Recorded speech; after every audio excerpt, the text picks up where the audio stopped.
Motorsiklo ug tricycle nangahulog sa duha ka maglahing drainage project sa Lapu-Lapu City. Kakuwangan sa mga barriers ang gibasol nga mo hinungdan.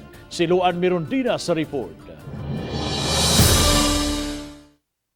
Sa CCTV footage sa usa ka water refilling station nga nahimutang atbang sa gitrabahong drainage project sa Barangay Bangkal, makita ang pagkahug sa usa ka tricycle pasado alas 7 ganihang buntag.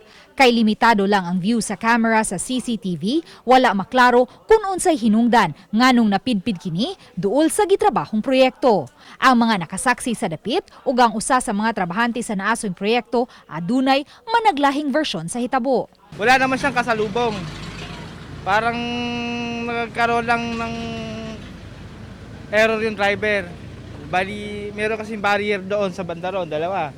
Ngayon, nung liko niya, hindi niya na nakabig, ma'am. Dire-diretso siya. Wala na barrier na. Kanang wala gyud. Bago ka mamatangtang ang kanang pasero o katong driver o katong tricycle bago nila gibutang. Kana siya mo na naigo sa tricycle. Gibutang na namo daan diha sa kuan ng deres kilid. Ito siya nilihay naman to siya pag kuan kay na may katagbo diha nga kuan iyang motor sad nga lain ba. Nya kusog yang dagan padung dito. Puto paglihay niya bangga siya di ana. Pagbangga mura not balance. Apan sa video, makita man nga usa lang ang concrete barrier nga gibutang. Sa pagsusi sa RTV Balitang Bisdak ganihang buntag human sa aksidente, giduga nga na og mga concrete barriers ug padayon nga gitrabaho ang dapit. Tungod kay single lane na lang ang magamit dinhi, puli-puli ang pag-agi sa mga sakyanan. Naahino traffic enforcer nga mugiya kanila apan usahay kun adunay mga gagmayng sakyanan sama sa motorsiklo, mosuway kini pagsugat nga delikado na hinuon kaayo sa disgrasya.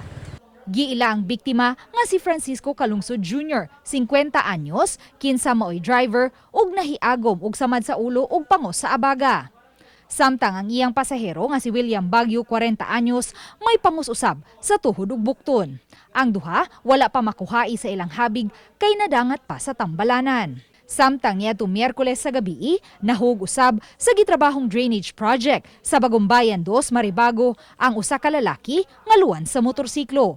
Gikatahong may gikasugat kining sakyanan ug misuway paglikay, hinungdan nga nahug sa gikaut nga proyekto. Pipila sa mga nagpuyo daplin sa karsada nabala kausab sa ilang sitwasyon. Ila tanan tiwason kay ang sakyanan na jud diri dapit sa kong tindahan ay hadlok na gud ko maghiningon anak day mangagi lagi mo atot na diri ang sakyanan.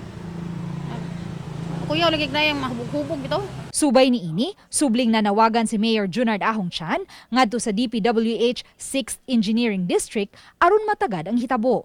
Kahinumduman, usa ka tricycle ug usa ka pribadong auto usab ang nangahog sa drainage project sa Barangay Pahak sa Yuning Tuiga tungod gihapon sa kakuwangan sa mga barriers. Panawagan ako ngadto sa DPWH nga palihog no, isultihin na ang inyong kontraktor or else og dili ninyo ni mabuhatan og barriers kami diri sa syudad sa Lapu-Lapu magbarikada may niining inyong proyekto.